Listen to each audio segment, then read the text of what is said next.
Hey everybody, and welcome back to Problem Solver Politics. And today, I'm going to talk about a couple things. First things first, though, we'll get to some of the news of the day. So, I'm going to have some images playing to the right from a local reporter from Portland by the name of Zane Sparling. You can follow him on Twitter. You can see the thing right there. A lot of good stuff coming out of Portland. I want to show you guys something. So, right now, currently, we have the newest autonomous zone, I guess. I at first, had only seen, kind of denigrating right-wing media, calling it autonomous zone, so I didn't want to jump on it, but according to local press, yes, it is indeed an autonomous zone, or an occupying space now autonomous zone in the city of Portland. So I'm going to have some images running again at the side, just while I kind of explain what happened. I'll have a link in the description if you want to follow it. Essentially, it's kind of an interesting thing going on, and a little bit of a contained thing, but I think we'll get into some more stuff, but it could be the endemic of more stuff. Anyways, though, so you see in the video to the right hand, they have these barricades around this red house right here. So apparently this red house has been the scene of a kind of extended sit-in protest over the eviction of an African-American family who lives in that red house. So you can see some barricades going up earlier in the day. People started to gather. Weird, happened on a Tuesday, right? You think it happened on the weekend. Anyway, though, a bunch of people gathered on the boarded up house as they were protecting. It's hard to get into exactly what it is. There's a lot of history. I believe they were evicted in 2018, back and forth, 2020, multiple dates. Again, you can follow the whole story. But what's interesting is a lot of people came out to back them up. You can see giant fencing and barricades. And what I want to show you guys as well, this is where it kind of got a little bit interesting for me today, and we're elevated to the next level. Some another local journalist out there, some video, all of it playing to the side.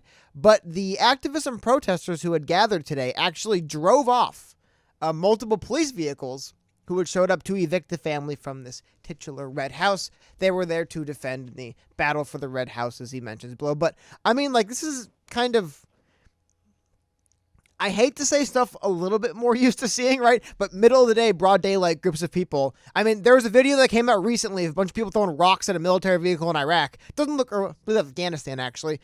I mean, it's, for Portland, how people dress in Portland with the Portland is not too far off. I mean, this looks like an occupying force being driven off. Broad daylight, people just running up to the car, smashing the windows. Very, interesting stuff. The kind of stuff someone just opened the door while this officer was driving away. I believe they're police, right? Either way, who cares? They are police. They'd be officers. But again, just more video of, or I believe a longer video of it, but kind of crazy stuff we're seeing. Especially what's interesting to me about this isn't the beginning of this. I'll pull up a news article for you guys in a second. Let this video play a little bit longer. This has been going on for a while, right? This, not the clashes, but people have been gathering in some level to protest and occupy in this street for a while. They haven't taken it to this level where they've essentially taken over the street. That is definitely new. But I'm wondering, what happened in the last few days where suddenly, and then here we have some images of the signs. You can just get an idea of kind of a little bit of, I'm not there. I can't tell you guys actually being there. I'm sitting at home, but give you guys a little bit of an idea of kind of what it looks like down there a little bit more. But I mean, this is being called an autonomous zone, and it's being set up with barricades around. I believe it's basically kind of like a street, one end. It's not as big as what we saw earlier in the Chaz and the Chop. And then here's just some more photos. Again, follow this guy if you want. He has a lot of really cool stuff from the scene. But just some more stuff going on, what it looks like down on this scene. But again, what's kind of interesting about this, we'll just skim through this article I want to show you guys, is that this is an article from Today. They kind of mentioned some of the stuff that protesters clash with police at the North Portland home foreclosure site. Law enforcement arrested at least 7 people Tuesday as they moved to clear protesters from a home on North Mississippi Avenue, which has been the site of protests for months as demonstrators rally against the eviction of the Black and Indigenous family. Portland police said at 5 a.m. Tuesday, officers joined the Multnomah County Sheriff's Office in a property mission to return private property and resecure a home in which the occupants were previously ordered removed by court order. According to a website for the North Portland home, the home was foreclosed on in 2018. The Kinney family, who had lived in the home for over 6 decades, challenged the foreclosure, but after a long legal battle, a Multnomah County judge authorized the eviction. Sheriff's deputies ordered the family to leave in September. So yeah, there have been, again, from what I gathered, some back and forths, extensions on the moratorium and the eviction, repeals, back and forth. Anyway, I'm not going to get into the full story of it because while this is interesting, and they have some more images again of the barricades, and this is a big story that a lot of people have been jumping on today, because it is, again, some of the images a little bit, even for this year, a little bit crazy to see in the middle of the day, broad daylight, police just being chased off by crowds of people, and then barricades being set up to form an autonomous zone, especially because using autonomous zone as branding, I didn't really like. This is from a Vox article, but I mean, I'm just going to pull up, and this is like not even the half of it, right? But this is about the Chaz, the autonomous zone we saw earlier this year. But what initially started as local curiosity, drawing residents and families from the surrounding area, eventually took a turn for the worse. Over the past 9 days, the area saw 4 shootings, 2 deaths, arson, and several alleged sexual assaults. According to FBI data, there were 34 homicides reported in 2018, all of Seattle. Again, this is just a little excerpt from what we saw earlier in the Chaz.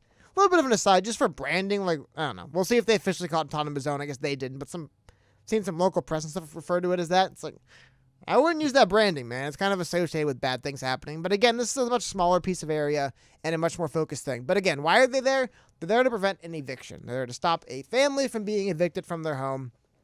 It's Portland, so I guess you could say there's other kind of reasons why people are showing up like that. But why I wanted to bring it up and get into this is I'm just going to grab one story first from my local state of California.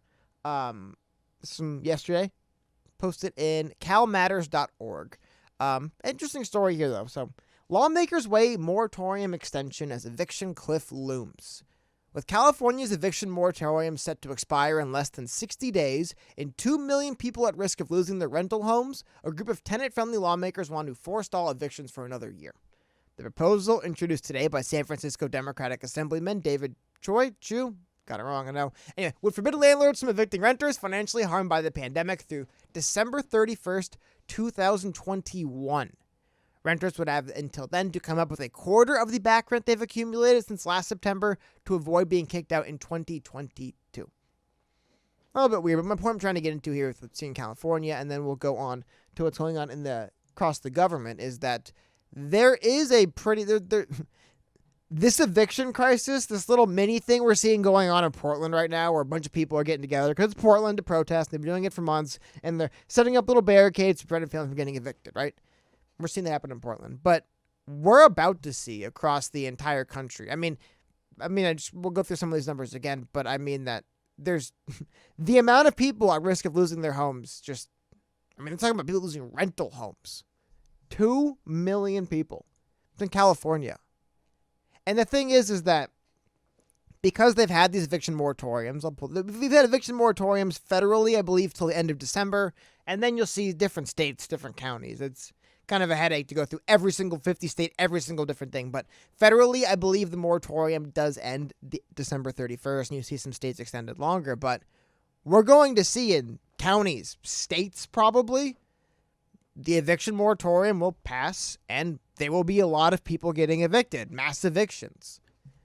Now, again, Portland is a very, very, very unique place in this country. There's not a whole lot of places quite like Portland in America. However, while they'll protest basically for anything in Portland, I do have to wonder what happens when it isn't one family and a long-term eviction crisis going on in one home that leads to an entire neighborhood being, barricaded and chasing police out. Like, what happens when it's, again, like counties, states, like, okay, they're going to start evicting people in all these buildings, all these apartments. What happens then? Here's the other thing about it. Recently, our crackshot Congress, Nancy Pelosi was finally able to do her job and get our Congress together to get stimulus bill passed. We haven't had a stimulus bill passed in, 9 months now? The pandemic didn't end, the lockdowns didn't end, the economy didn't, just recover 100% out of nowhere. But the relief definitely ended for a lot of people. As a matter of fact, I believe California recently found out, again, just California, dealing with Bank of America, found out they're missing $2 billion from their unemployment benefits. Just $2 billion, California alone, abuses and fraud in the unemployment benefit system. So imagine federally across the country. Imagine this money. Imagine the things that could start going wrong. But anyway, now I hate to kind of tease you guys here. I'm old enough to remember in October when we were being teased with another round of $1,200 checks. $1,200! Which is, don't get me wrong, $1,200 helps a lot. But still, it's relative to the impact on people's earnings for the coronavirus, kind of felt hollow. But not only did we not get this $1,200 check in October, not only did we not get any other check in November, not only is it looking like finally in December they pass a bill, but initially, the second round of stimulus checks was left out of the $908 billion bipartisan framework unveiled last week by a group of moderate senators hoping to break the months-long impasse over stimulus negotiations. So from $1,200 to zero, a little bit of good news. It looks like people are now pushing for $600 stimulus checks, so half what we were going to get before. I guess the best way I could sum up what I'm kind of afraid of happening here, and I'll see if I can pull the quote up for you guys, but if not, I can pretty much sum it up verbatim. In New York City, their subway system, like their public transportation system, is in debt a lot of money. We'll just stay right there. They're in debt a lot of money. However, recently they were approved, I believe, to go another X amount of $1 billion in debt to the Fed. X amount of billion, which is a lot. That's a lot of money, right? Anyway, though, a quote from one of the people kind of pushing for this to happen, I thought it was kind of interesting. He said, obviously, taking out another big loan like this is just kicking the can down the road. But right now, we can't afford to do anything else. And I thought it was interesting because it kind of feels like that's where we've been with federally with relief. You know, just kicking the can down the road. The only problem is this isn't the trains in New York City, the buses in New York City, which, yeah, it sucks. It's the federal economy, right? What happens, again, when it's not one house in one, in Portland where everyone comes to protest anyway, right? But what happens when these eviction moratoriums do start lifting in big states and big cities and big counties across the country? Federal government's doing nothing. Hey, when the federal moratorium lifts, which I believe is coming up soon, I don't know. It's one of the things that's kind of been concerning me the whole time with the coronavirus response from the government with relief and stuff. It has felt the entire time like they've just been kicking the can down the road, to borrow that expression again. Like they've just been saying, maybe it gets better. Vaccine, we'll figure something out. Now, the good news is what I imagine, the bright side here, I imagine what's going to happen. They're just going to extend moratoriums. But, I mean, I want to go back, just the reason why I pulled this article up again is because while it is kind of one of those tough, like, I don't want to say more, I guess moral quandaries, right? I mean, think about it. One person owns a building. 14 families live in that building, right? They have to pay that one person rent until they don't because a pandemic happens. And let's say this is a proposal, but let's say some framework like this gets passed, right? Where for basically an entire calendar year and a half, you cannot evict someone who's not paying you. Now, it benefits 15 families, so it's good. It's one of the reasons why I would probably do it. The only thing is, eventually the federal government's going to have to come back and bail these people out. And I don't know. But thankfully, I believe I saw something like 20% of all U.S. dollars are printed this year. So they'll just keep making money up. But really, yeah, kicking the can down the road. But I will say one thing, I guess, again, to kind of wrap it up here. And the reason why I wanted to lead off with the new autonomous zone going on in Portland here is because I think this is one of the reasons why that's probably the only thing that they can do. One thing that makes sense. Because if something like that isn't done, if the government doesn't find a way to just kind of keep pushing it off and hope it kind of goes away, I mean, I have to imagine you'd have to expect something closer to this happening all over the country. I mean, could you imagine that? I mean, suddenly it's like, hey, I know we didn't give you any relief money and you couldn't work for 9 months, but we just suddenly stopped your eviction protections. Now you can get evicted. Like, it's one of the things that I've always kind of noticed with a lot of these protests, especially you'll notice in places like Portland and Seattle where it's not exactly, Death Valley or North Dakota. There's a lot of homeless transient people. People with nowhere else to go do kind of just protest all day because that's what people are doing. And I don't know, the government creating a bunch of people with literally nowhere else to go sounds like a bad idea.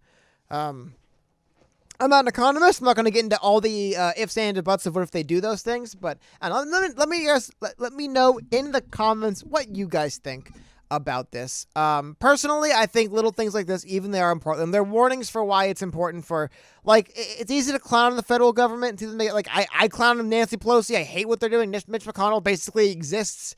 That's all I could say about him. He exists. I don't know what else he does. He's the son. I think that's why he makes the best Senate Majority Leader. He'll never actually do anything. But at the end of the day, I mean, this is the runoff. This is where the images you see on CNN actually have real world impact. Right now, we're seeing the small microcosm in Portland, where you have a bunch of people chasing off police cars, which again, for Portland, is a little bit more what you'd expect to see than not. But yeah, like what else happens if mass evictions become the norm in this country? Especially, I love that. Mass evictions start January? Really? Like, again, one of the reasons why I have to believe that's not the case at all. I have to believe they're going to extend moratoriums. But it also means they're going to just have to bail out people who own rental properties. I don't see how they can't. Unless they just say, hey, sacrificing 1 for 40, kind of greater good stuff, you know what I mean? Like, maybe the state can buy the property from you now and they'll just be renting from the state. I don't know. Like, I guess that could happen. I don't know. It's kind of one of those weird things, right? No one's going to weep for the landlords, but at the same time, they exist in their people. But if nothing's done, these little protests, these little cute things happening in Seattle and Portland, I do have to imagine will start spreading across the country. Now, I don't think they will, but again, let me in the comments know what you think. If you do think the government's going to just hang us out to dry until this does start happening across the country, which I have really a belief to push back on that. Not much facts, I have to say. I can't imagine the federal government wouldn't do something competent, but if you do, let me know. If not, please remember to dislike this video if you disagree with anything I said in this video. Other than that, have a great day and stay safe.